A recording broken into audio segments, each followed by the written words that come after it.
అమ్మ, ఒక మంచి కథ చెప్పు. అమ్మ, కథ చెప్పవా? సరే, చెప్తా వినండి. అనగనగనగా ఒక అడవిలో రకరకాల జంతువులు ఉండేవి. అందులో కుందేలు కూడా ఒకటి. దానికి కాస్త నోటి దురుసు ఎక్కువ. మిగతా జంతువులతో అస్సలు మాట్లాడేది కాదు. ఒకవేళ మాట్లాడినా వెటకారంగా మాట్లాడేది. దాని ఆహారాన్ని కూడా వేరే వాటికి ఇచ్చేది కాదు. ఒకరోజు అది ఆహారం కోసం అడవిలో తిరుగుతూ ఉంది. దానికి దారిలో కొన్ని దుంపలు, క్యారెట్స్ దొరుకుతాయి. వాటిని తింటూ మెల్లగా నడుస్తుంది. అలా నడుస్తూ ఉండగా మధ్యలో ఏనుగులు, జింకలు కనిపించాయి. అవన్నీ ఎంచక్కా అటు ఇటు తిరుగుతూ ఆడుకుంటున్నాయి. వాటిని చూస్తూనే ముందుకు కదిలింది కుందేలు.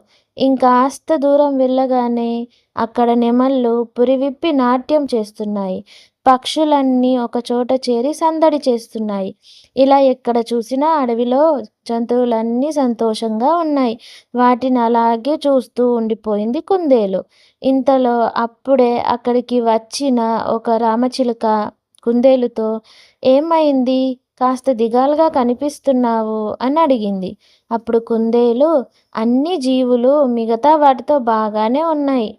నాతోనే ఎవ్వరూ మాట్లాడట్లేరు" అని ముభావంగా చెప్తుంది.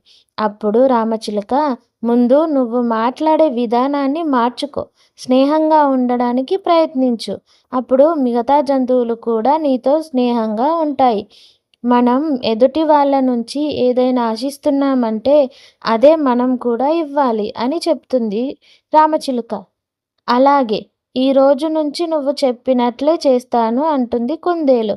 అప్పటి నుంచి దాని ప్రవర్తన మార్చుకొని మిగతా జంతువులతో ఎంచక్కా కలిసిపోయింది. అందరితో కలిసి మాట్లాడుతూ, ఆడుతూ, పాడుతూ ఉండేది. అలా ఉంటే సంతోషంగా ఉండవచ్చని తెలుసుకుంది. ఈ కథ మీకు నచ్చినట్లయితే మా ఛానల్ని లైక్ చేయండి, షేర్ చేయండి, సబ్స్క్రైబ్ చేయండి.